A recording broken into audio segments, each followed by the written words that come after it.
Oh, I have just read the chapter. और मैंने जो चैप्टर पढ़ा है, मुझे ऐसा लग रहा है कि मुझे सब कुछ समझ में आ गया है। लेकिन मैं आपको बताऊं, आप लोग भी कोई बुक में चैप्टर पढ़ते होंगे, आप लोग पढ़ने लिखने वाले लोग हैं, आप लोग चैप्टर पढ़ते होंगे। एक चैप्टर पढ़ने के बाद आपको ऐसा लगता होगा कि आपको सब कुछ समझ में आ गया है, but you are wrong. Actually this is illusions of competence in learning. So we are going to talk about today learning how to learn. कैसे इस तरह पढ़ाई करें, स्टडी इस तरह कैसे करें कि आप एक बार पढ़ने के बाद उसको कभी भूलें ना। जो भी आप पढ़ें उसको कैसे और ईज़िली और इफ़ेक्टिवली आप अपनी मेमोरी में एसिमुलेट करें, तो इसके बारे में बात करूँगा। मैंने ये जो कुछ भी सीखा है ये अपने एक्सपीरियंस से सीखा है। From last 10 years I have been undergoing through rigorous study. और मैंने हार्वर्ड यूनिवर्सिटी से एक कोर्स भी लिया हुआ है, मैं वहाँ से कुछ सीखा है। कुछ एक प्रोफेसर हैं बारबारा ओकले, उनकी बुक है लर्निंग हाउ टू लर्न, वहाँ से मैंने कुछ सीखा। मैंने जो सीखा मैं आपको बताऊँगा कि किस तरह से इस तरह आप पढ़ें कि एक बार पढ़ने के बाद आप उसको भूलें नहीं और ईज़िली इफ़ेक्टिवली आप लर्न करें और चीज़ों को अच्छी तरह से अपनी मेमोरी में एसिमुलेट करें। तो एक बड़ा अच्छा कोट है, you need to learn just one thing that you can learn anything. तो illusions of competence in learning, जैसे कि मैंने आपको बताया, जब हम लोग कुछ पढ़ते हैं, आजकल ऑनलाइन लर्निंग भी चल रही है, वीडियो हम लोग देखते रहते हैं और जब वीडियो ख़त्म हो जाती है, ऑनलाइन क्लास लेते हैं, तो हमको ऐसा लगता है कि मुझे सब कुछ समझ में आ गया। या कोई हम चैप्टर पढ़ते हैं, चैप्टर पढ़ने के बाद ऐसा लगता है कि हाँ मेरे दिमाग में ये चीज़ आ गई है। लेकिन सच्चाई तो ये है कि 5 मिनट बाद आपने जो कुछ सुना है या जो कुछ पढ़ा है, 5 मिनट बाद आपकी मेमोरी से 60 to 70% इरेज हो जाता है। और अगर आप सही तरीके से उसको नहीं पढ़ते हैं, रिवाइज़ नहीं करते हैं, रिहर्सल नहीं करते हैं, ये क्या होता है इस टर्म से, रिहर्सल क्या होता है, रिपीटेटिव, आगे हम लोग जानेंगे। अगर आप लोग रिहर्सल नहीं करते हैं तो 5 मिनट बाद 60 to 70% of what you have learn और रेड आपकी मेमोरी से इरेज हो जाता है। 1 घंटे बाद 80% इरेज हो जाता है और 2 दिन बाद 90% इरेज हो जाता है। तो ये है illusion of competence in learning. मतलब आपको स्टडी करने के बाद, क्लास लेने के बाद, चैप्टर पढ़ने के बाद ऐसा लगता होगा कि हाँ मैंने इतनी जानकारी ले ली और मुझे समझ में आ गया है, लेकिन दरअसल ऐसा होता नहीं है। होता है ऐसा आपके साथ? बोलो। तो पहले हम ये समझते हैं कि मेमोरी क्या है, मेमोरी कितने टाइप्स की होती है। मेमोरी क्या है? मेमोरी है retention of information over time. Retention of information over time, किसी इंफॉर्मेशन को आप अपनी मेमोरी में स्टोर करते हैं और टाइम के बीतने के साथ आपके मेमोरी में बनी रहती है, तो उसको कहते हैं मेमोरी। या दूसरे शब्दों में कहें तो ability to store, retain and retrieve information. अब मेमोरी में किसी चीज़ को डालने के मेन 3 स्टेप्स हैं, आप समझ लीजिए 3R, RRR। आजकल एक फिल्म भी आई है RRR नाम से, तो आप याद रखिए RRR। R for register, R retention और R रिट्रीवल। अब ये तीनों चीज़ें क्या हैं? रजिस्टर करना मतलब कोई चीज़ आपको अपने दिमाग में, मेमोरी में रजिस्टर करना, ये हाँ इसको मुझे स्टोर करना है।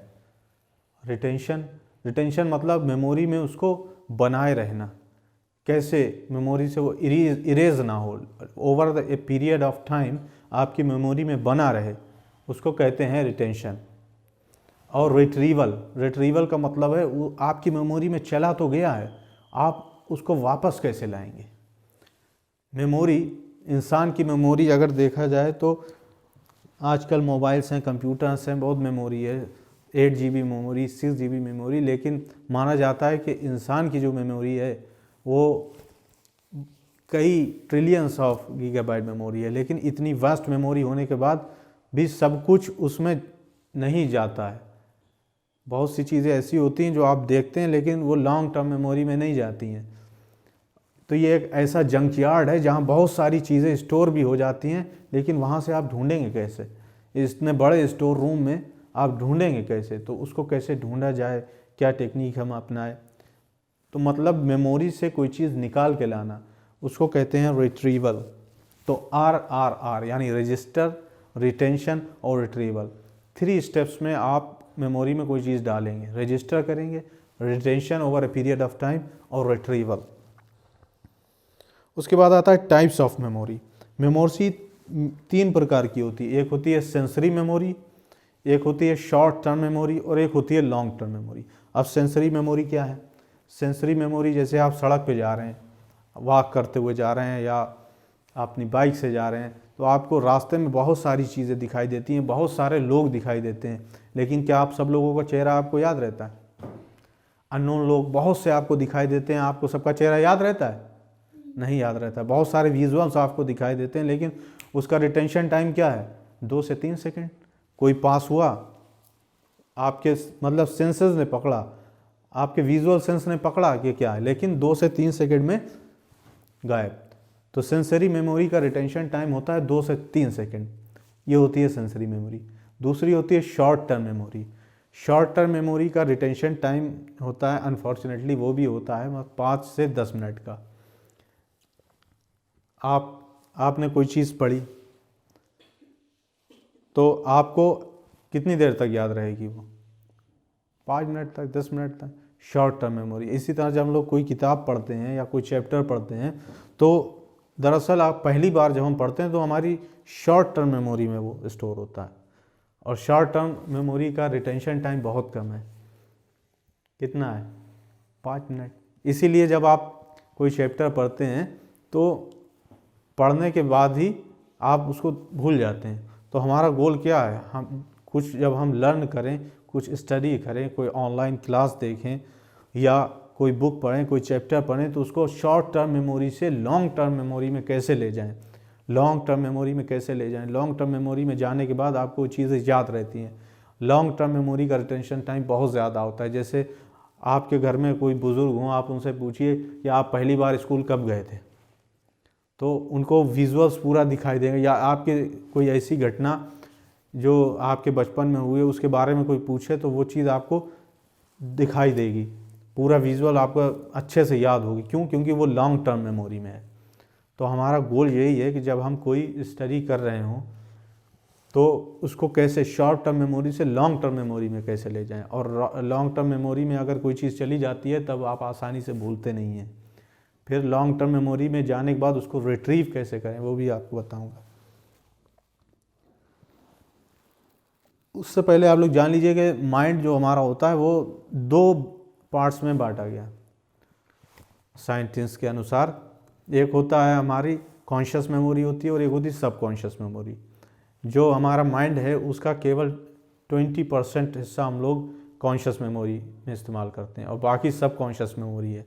जैसे आप ड्राइविंग कर लेते हैं, ड्राइविंग जब आप सीख जाते हैं तो आप गाड़ी चला रहे होते हैं तो ब्रेक लगाना, क्लच दबाना, ये सब क्या है? धीरे धीरे लॉन्ग टर्म मेमोरी में चला गया, सबकॉन्शियस मेमोरी में चला गया। तो आपको पता नहीं चलता, कोई आगे से आएगा तो दिमाग में आप सिग्नल नहीं भेजेंगे कि ब्रेक लगाना है, ऑटोमेटिक ब्रेक लग जाएगा। इसी तरह से मोड ऑफ लर्निंग 2 तरह के होते हैं। एक होता है फोकस्ड मोड और एक होता है डिफ्यूज्ड मोड। फोकस्ड मोड में क्या होता है? जब आप कोई चीज़ पूरी अटेंशन से किसी चीज़ को पढ़ रहे होते हैं फोकस करके, तब आपका दिमाग फोकस्ड मोड में रह के लर्निंग करता है। और दूसरा होता है डिफ्यूज्ड मोड। डिफ्यूज्ड मोड में क्या होता है? आप रिलैक्स वे में काम करते हैं, ऐसा कोई काम करते हैं जिससे आपके माइंड को आनंद की प्राप्ति होती है, कुछ अच्छा लगता है आपको, तो डिफ्यूज्ड मोड होता है। लेकिन हमको क्या करना है? हमको अपने माइंड को इन दोनों मोड में जा कर स्टडी करनी है, कभी फोकस्ड मोड में, कभी डिफ्यूज्ड मोड में। डिफ्यूज्ड मोड में क्या होता है कि आपका अटेंशन अच्छी तरीके से नहीं रह पाता है, लेकिन आइडियाज़ आपके पास बहुत अच्छे आते हैं, क्रिएटिव आइडियाज़ बहुत अच्छे आते हैं। तो जैसे कभी आप सोचिए, आपको सपने में ऐसी चीज़ें दिखाई देंगी, कोई आपको इतनी अच्छी स्टोरी आ जाएगी कि आप सोचोगे यार इसको क्या करें हम, ये तो ऐसा कैसे हो सकता है, इतना बढ़िया स्टोरी, यार इसको लिख लें क्या। लेकिन क्या होता है कि आप भूल जाते हैं, जैसे सपना टूटता है आप भूल जाते हैं। तो ऐसे एक बहुत फेमस साइंटिस्ट हैं, आपने नाम सुना होगा, एल्बर्ट आइंस्टाइन, सुना है नाम? बोलो। उन्होंने बल्ब, इलेक्ट्रिक बल्ब का आविष्कार किया। तो जब वो अपना कोई इन्वेंशन पे काम कर रहे होते थे, उनको आइडियाज़ नहीं आ रहे होते थे, तो वो क्या करते थे, एक बॉल बेयरिंग ले लेते थे। बॉल बेयरिंग होता है एक लोहे का इक्विपमेंट होता है, बॉल बेयरिंग लेके और वो आराम चेयर में बैठ जाते थे और जिस आइडिया पे उनको काम करना है उस आइडिया के बारे में सोचते रहते थे। फिर धीरे धीरे उनका बिल्कुल रिलैक्स होके, जब उनका दिमाग फोकस्ड मोड से डिफ्यूज मोड में चला जाता था और उनको नींद आ जाती थी उसी चीज़ के बारे में सोचते हुए, और जब उनको नींद आ जाती तो हाथ से बॉल बेयरिंग ज़मीन पे छूट के गिर जाता था खट से। तो उन जिस चीज़ के बारे में सोच रहे हैं रिलैक्स मोड में जाके क्या होता है, आइडियाज़ और क्रिएटिव आइडियाज़ आने लगते हैं। और लेकिन ये होता ये है कि जैसे सपना हम कोई देख रहे हैं, आप लोगों ने एक्सपीरियंस किया होगा, बहुत अरे यार इतना बढ़िया चीज़ हमने देखा सपने में, लेकिन क्या होता है, सपना टूटा, आप भूल गए। तो क्या करते थे, वो बॉल बेयरिंग हाथ में लेते थे, गिरता था तो उनकी नींद खुल जाती थी और तुरंत उसको नोट कर लेते थे आइडिया को। तो ये होता है फोकस मोड। तो हमको क्या करना है, हमको इन दोनों के कॉम्बिनेशन से लर्निंग करनी है, ठीक है। ये एक टेक्निक है, इसके बारे में मैं आपको आगे बताऊंगा क्या होता है, किस तरह से इसका प्रयोग करेंगे। फिलहाल अभी मैंने आपको बताया कि दो मोड होते हैं लर्निंग के, एक होता है फोकस्ड मोड और एक होता है डिफ्यूज्ड मोड। तो शॉर्ट टर्म मेमोरी से लॉन्ग टर्म मेमोरी में चीज़ें हम कैसे ले जाएं, अब मैं आपको ये बताऊंगा। शॉर्ट टर्म मेमोरी से लॉन्ग टर्म मेमोरी में आपको लर्निंग को पहुंचाने के लिए एक सिग्नल, अगर आपके लॉन्ग टर्म मेमोरी से कोई सिग्नल आपको मिल जाए तो वो चीज़ शॉर्ट टर्म मेमोरी में से लॉन्ग टर्म मेमोरी में चली जाती है। जैसे आपके पास किसी विषय पर प्रायर नॉलेज है, उसको आप किसी चीज़ से प्रायर नॉलेज से आप कोई सब्जेक्ट पढ़ रहे हैं तो बिल्कुल एकदम फ्रेश ना पढ़िए। कोई चैप्टर पढ़ रहे हैं तो बिल्कुल फ्रेश उसको फर्स्ट रीडिंग में ना पढ़िए, उसको एक प्रायर नॉलेज ले लीजिए। जैसे बहुत से लोगों को क्या होता है, मोतियाबिंद की प्रॉब्लम हो जाती है या मलेरिया की प्रॉब्लम हो जाती है। तो अगर आपको मलेरिया के बारे में पढ़ना है तो आप एकदम किताब से ना पढ़ने लगी, आपको वो चीज़ समझ में नहीं आएगी, याद नहीं होगी। आप सोचिए, प्रायर नॉलेज का इस्तेमाल करिए। अच्छा, एक बार हमको क्या हुआ था, बुखार आया था तो ठंड भी लगती थी, जाड़ा दे के बुखार आया था। उसके बाद जब आप वो चीज़ पढ़ेंगे तो क्या है, आपके पास उस सब्जेक्ट की एक प्रायर नॉलेज है, समझ रही हो, प्रायर नॉलेज है। इसी तरह से आपको अपने दिमाग से ये सोचना पड़ेगा कि इसको हम किस तरह कोई टॉपिक को प्रायर नॉलेज से कैसे अटैच करें, क्योंकि अगर आप प्रायर नॉलेज से उसको अटैच कर देते हैं तो फिर आप वो कभी नहीं भूलेंगे। जैसे आप रास्ते में जा रहे हैं, बहुत से लोग आपको मिलेंगे, लेकिन जब आप वापस आ जाएंगे अपना काम करके मार्केट से तो आपको याद रहेगा कितने लोग मिले थे, नहीं याद रहेगा। लेकिन अगर आपको कोई जानने वाला मिल जाए, रुमाना मिल जाए, रुमाना कहें अस्सलाम वालेकुम, क्या हाल है, तो जब आप वापस आ जाएंगे तो आपको 10 दिन बाद भी याद रहेगा कि रुमाना मिली थी। क्यों? क्योंकि प्रायर नॉलेज थी ना, रुमाना को आप पहले से जानते हैं ना, प्रायर नॉलेज थी। तो वो जो इवेंट हुआ शॉर्ट टर्म का, शॉर्ट टर्म मेमोरी से लॉन्ग टर्म मेमोरी में चला गया। कैसे? Prior knowledge. दूसरा अटेंशन। अटेंशन क्या होता है? अटेंशन होता है एबिलिटी टू असिमिलेट इंफॉर्मेशन। जब आप पढ़ें तो पूरी अटेंशन के साथ पढ़ें।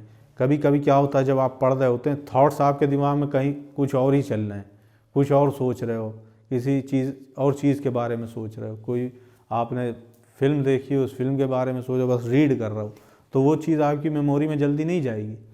पूरी फोकस के साथ पढ़ें। अब अटेंशन आपका बनेगा कैसे?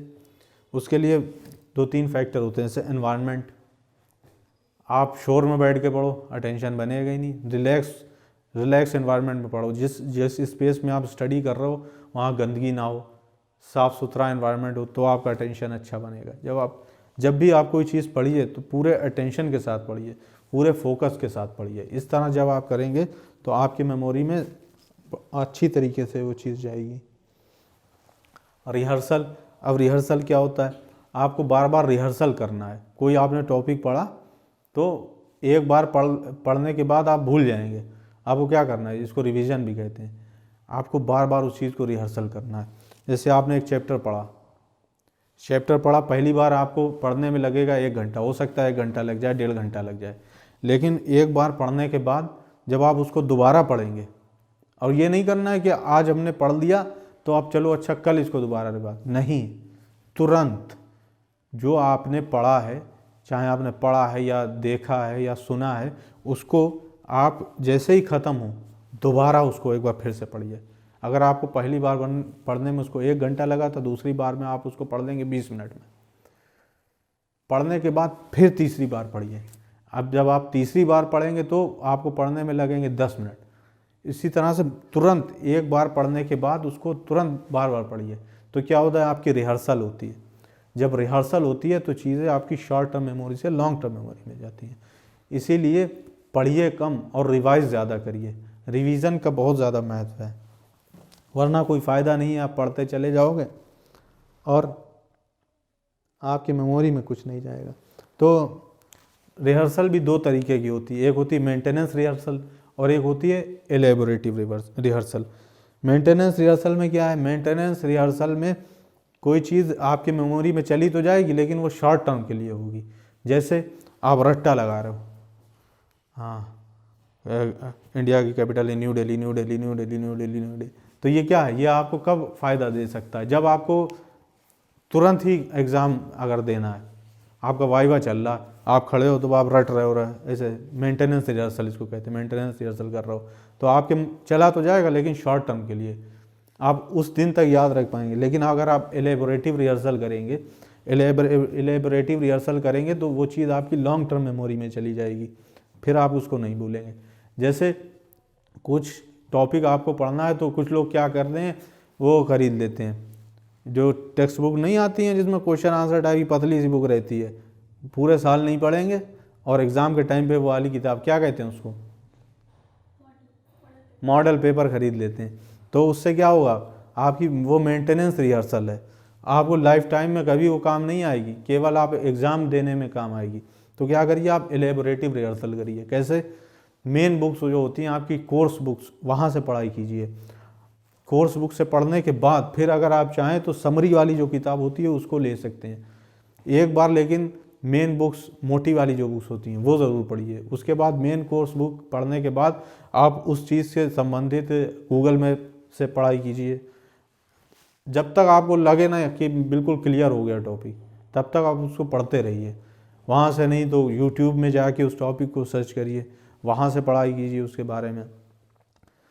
उसके बाद जब आपको लगे कि हाँ हमने काफ़ी मटेरियल अपने दिमाग में इकट्ठा कर लिया है, तब आप समरी वाली बुक से पढ़ाई कर सकते हैं। जैसे एनसीईआरटी सार आता है, जो लोग यूपीएससी वगैरह की तैयारी करते हैं तो एनसीईआरटी की समरी आती है, वहाँ से पढ़ेंगे तो आपके किसी काम का नहीं है।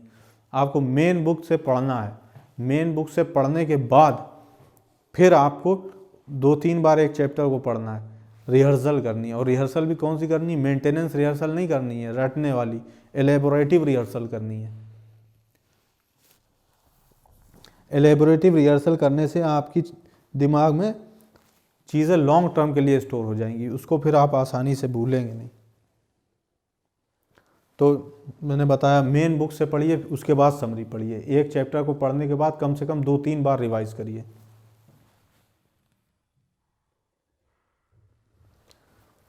और क्या तरीके हो सकते हैं लॉन्ग टर्म में चीज़ों को पहुंचाने के लिए, आप ग्रुप स्टडी करिए। ग्रुप स्टडी करिए, कोई चैप्टर पढ़िए, 2 लोग 3 लोग, बहुत ज़्यादा बड़ा ग्रुप ना बनाइए, 2-3 लोगों का ग्रुप बनाइए। एक चैप्टर आप लोगों ने पढ़ लिया, पढ़ने के बाद ग्रुप में डिस्कस कीजिए उसके बारे में। कुछ आपका साथी आपसे सवाल पूछेगा, कुछ आप उसको करेक्ट करोगे। इस तरह एरर और करेक्शन मॉडल का इस्तेमाल करके आपके दिमाग में चीज़ें जाएंगी। या पीयर असिस्टेड लर्निंग होती है, जैसे सीनियर वाले बच्चे आप अपने से एक जो जूनियर लोग हैं आप उनको पढ़ाइए उससे, या टीचिंग आप करिए। कोई अगर एक बार आप कोई टॉपिक किसी को पढ़ा देते हैं तो आप ज़िंदगी में नहीं भूलेंगे। लॉन्ग टर्म मेमोरी का एलेबोरेटिव रिहर्सल का बहुत सबसे अच्छा अगर कोई तरीका है तो वो है टीचिंग।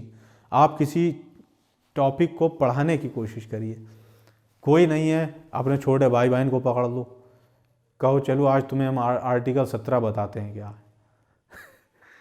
मोहल्ले में चच्चा हैं, उनको पकड़ लो, चलो तुमको बताते हैं फंडामेंटल राइट्स क्या हैं। कोई नहीं है तो एक रबड़ की गुड़िया ले लो, आप उसी को पढ़ाओ। लेकिन जब आप एक बार उसको अपने शब्दों में, अपने आइडियाज़ का क्या करना, आपको अपने दिमाग को काम पे लगाना है। जब आप पढ़ रहे हो, सुन रहे हो, तो आप क्या कर रहे हो, एक ही तरीके से आपका माइंड क्या कर रहा है, केवल इनपुट ले रहा है, आउटपुट नहीं दे रहा।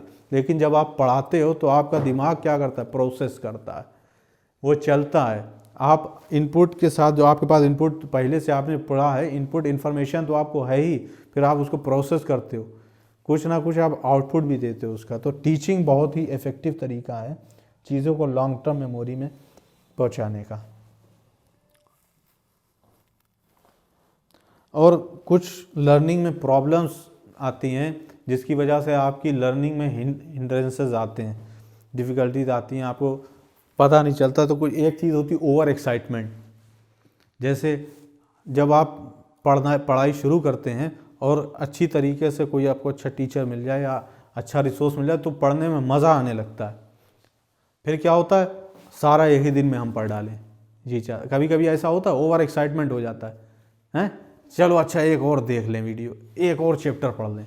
मतलब क्या होता है, ज़्यादा से ज़्यादा नॉलेज हम लोग चाहते हैं यार और हमें जानकारी हो जाए, और तो ऐसा नहीं करना है, पूरा एक ही दिन में नहीं ले लेना है। हमको थोड़ा सा पार्ट बाय पार्ट चलना है, एक एक स्टेप करके चलना है। एक दिन में एक किताब ना पढ़ो, वरना क्या मेमोरी का क्या है, या तो वो चीज़ आपके दिमाग में जाएगी या तो पूरी नहीं जाएगी। ऐसा नहीं होगा कि जो है आपको 40-50% वो याद रहे, या तो जाएगी या तो पूरी भूल जाओगे। अगर ओवर स्टडी करोगे, ज़रूरत से ज़्यादा स्टडी करोगे, एक ही दिन में स्टडी करोगे, तो क्या होगा, कुछ भी नहीं जाएगा दिमाग में। तो लिमिटेड पढ़ाई करो, ठीक है। आज हमें एक चैप्टर इतना पढ़ना है तो ये पढ़ाई करो। किसी कंपटीशन की तैयारी कर रहे हो तो उससे डरो मत कि इतना बड़ा सिलेबस है, नहीं, उसको कॉन्कर करो एक एक स्टेप। अपने दिमाग में सोच लो कि हाँ आज हमको ये टॉपिक पढ़ना है, आज हमको पढ़ना है इंडियन ज्योग्राफी के बारे में कोई चैप्टर पढ़ना है, तो भूल जाओगे इतना बड़ा सिलेबस है, कुछ नहीं।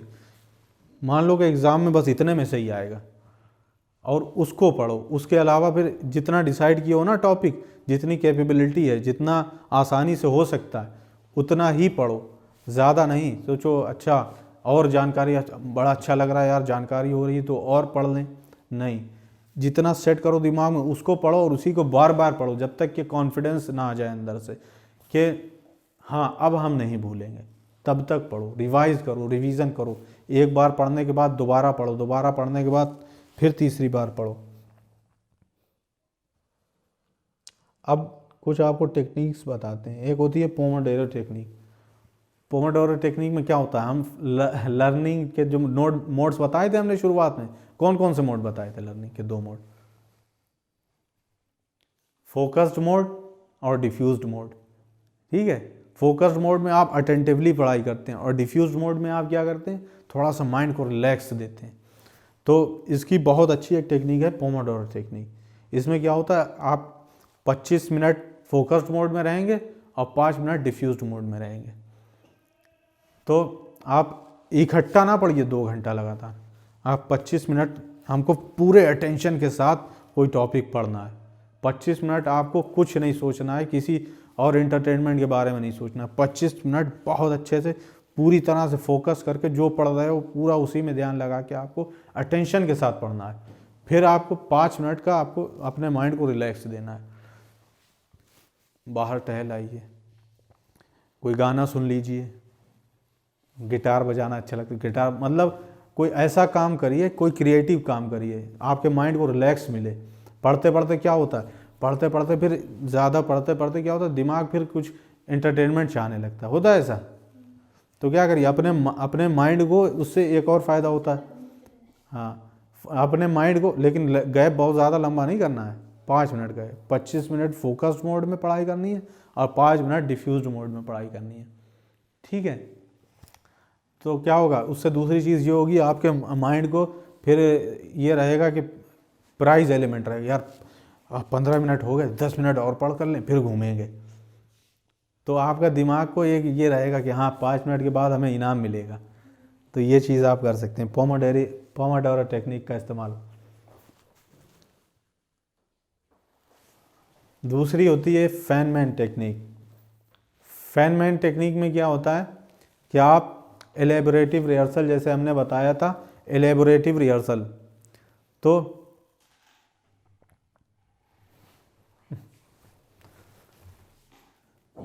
अरे यार ये रिकॉर्ड हो रहा है, हाँ।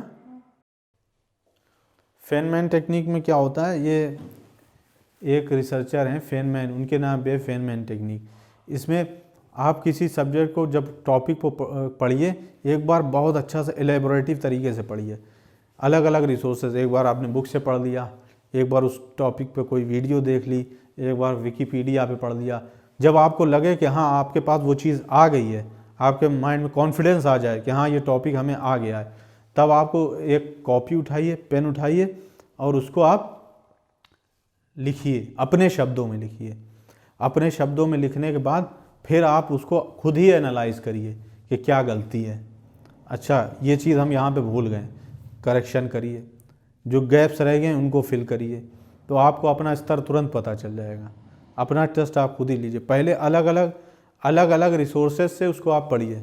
जब आपको पूरा कॉन्फिडेंस आ जाए कि हाँ ये टॉपिक मुझे अच्छी तरह से आ गया है, तब आप उसको एक पेपर पर राइट करिए। और देखिए टाइप ना करिएगा, टाइप करने से वो बात नहीं आती। जब आप पेन से कोई चीज़ लिखते हैं तो आपका दिमाग और अच्छी तरीके से काम करता है। राइट करिए, राइट करने के बाद आप देखिए क्या गैप्स हैं, क्या करेक्शन है, करेक्शन करने के बाद उसको करेक्ट कर लीजिए, और फिर इस तरीके से बहुत इफ़ेक्टिव लर्निंग होगी आपकी। दूसरी एक और होती है एनकोडिंग टेक्निक्स होती हैं। मतलब एनकोडिंग क्या है, जैसे कुछ निमोनिक टेक्निक का आप यूज़ कर सकते हैं। जैसे पीरियोडिक टेबल होता था सबके क्लास में, 11वीं क्लास में होता था केमिस्ट्री में पीरियोडिक टेबल। तो अगर ऐसे याद करने चलो तो नहीं होगा। तो हमारे स्कूल में बच्चों ने एक ट्रिक बताई, बेटा मांगे कार स्कूटर बाप रोए, BEMGCA, तो पूरा याद हो गया, कभी नहीं भूलोगे। इसी तरह से क्या हो गया, इनकोड कर लिया हमने उसको दिमाग में निमोनिक टेक्निक की मदद से। इसी तरह से प्लैनेट्स का नाम आपको याद करना है, प्लैनेट का नाम तो अगर ऐसे याद करो मरकरी, वीनस, अर्थ, मार्स, तो हो सकता है जल्दी नहीं याद हो। अब इसको आप ऐसे याद करो, my very efficient mother just served us nuts. इसका पहला अक्षर ले लो, my Mercury, very Venus, efficient Earth, mother Mars, just Jupiter, served Saturn, Uranus. इस तरह से आपको आसानी से याद हो जाएगा। ठीक है। दूसरा, आप इमेजरी का इस्तेमाल कर सकते हैं। मतलब कोई स्टोरी है, हिस्ट्री आप पढ़ रहे हो, तो उसको विजुअलाइज करो दिमाग में, किसी स्टोरी से उसको रिलेट करो, इमेजरी क्रिएट करो। इस तरीके का इस्तेमाल करके आप लोग पढ़। या दूसरा तरीका एक आप इस्तेमाल करो मेटाफोर एनालॉजी का, एग्जाम्पल्स की मदद से पढ़ो, रियल लाइफ एग्जाम्पल्स से उसको समझो ये क्या हो सकता है। तो चीज़ें आपकी लॉन्ग टर्म मेमोरी में और अच्छे तरीके से जाएंगी। चंकिंग के बारे में आपको बता दिया, कोई बड़ा टॉपिक है तो उसको एक बार में कंप्लीट करने के लिए छोटे छोटे पार्ट्स में डिवाइड करो। जैसे कोई बुक पढ़ रहे हो तो क्या करो, या कोई चैप्टर पढ़ रहे हो तो चैप्टर के शुरू में या बुक के शुरू में इंडेक्स दिया रहता है, पहले इंडेक्स पढ़ो, अच्छा इसमें क्या क्या है, क्या क्या बुलेट पॉइंट है, उसको पढ़ लो। बहुत सी बुक्स में चैप्टर के शुरुआत में भी दिया रहता है कि आप इस चैप्टर से क्या सीखेंगे, आप पढ़िए, अच्छा ये पॉइंट्स हम कवर, ये मेन हेडिंग को आप पढ़िए एक बार। जो चैप्टर पढ़ने से पहले एक बार मेन जो हेडिंग्स हैं, टॉपिक्स, सब टॉपिक्स, उनको एक बार पढ़िए, उसके बाद फिर चैप्टर पढ़िए। तो इस तरह से चंकिंग का इस्तेमाल करके पढ़िए। एक बहुत इंटरेस्टिंग चीज़ आपको बताएं, हमारा दिमाग जो है एक बार में 5 से 9 यूनिट ही डाटा स्टोर कर सकता है। उससे ज़्यादा स्टोर करोगे डाटा तब सब कुछ भूल जाओगे, कुछ याद नहीं रहेगा। जैसे एक नंबर अभी आपको बता रहे हैं,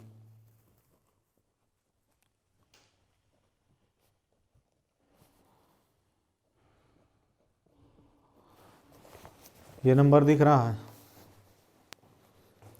5 सेकंड है, याद करो नंबर।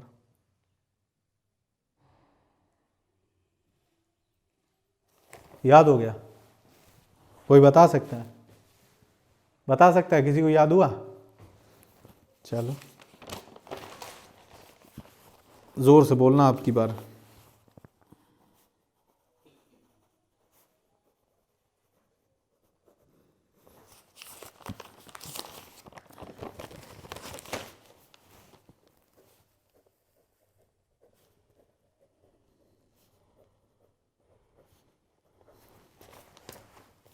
अब याद करो, 5 सेकंड है।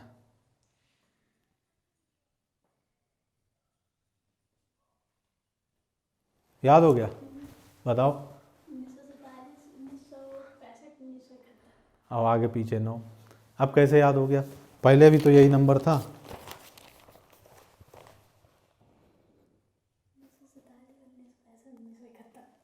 क्या हुआ? आपने चंकिंग कर लिया, बड़े से डाटा को छोटे छोटे पार्ट्स में आपने चंक्स बना के मेमोरी में स्टोर कर लिया। दूसरी चीज़ क्या थी? यहाँ पे प्रायर नॉलेज भी है। 1947, 1965, 1971। 1947 में भारत आज़ाद हुआ था, 1965 में पहला युद्ध हुआ पाकिस्तान के साथ, 1971 में दूसरा युद्ध हुआ, और आगे पीछे 9।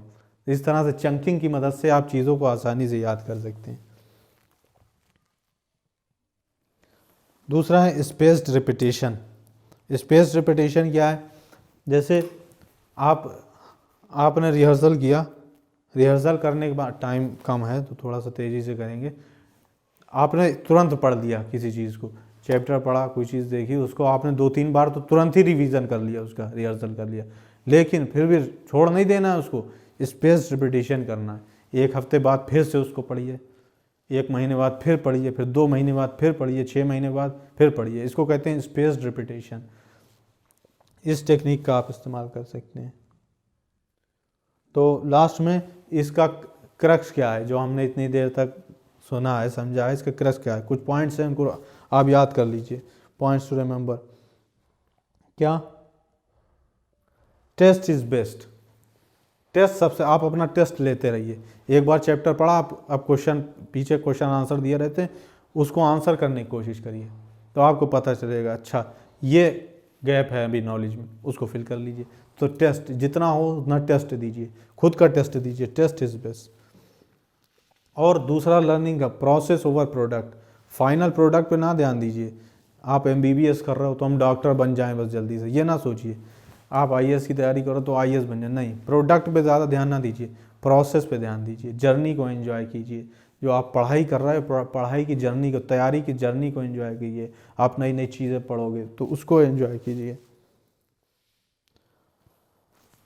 तीसरा, stop over learning. Over learning मतलब पूरा एक ही दिन में नहीं पढ़ना है, जितनी कैपेसिटी है उतना ही पढ़ना है। एक अपने दिमाग में सेट कर लीजिए, आज हमें 1 चैप्टर पढ़ना है, उसी को जब तक कि बिल्कुल 100% आपको लगे कि हाँ मुझे पूरा समझ में आ गया, तब तक पढ़िए।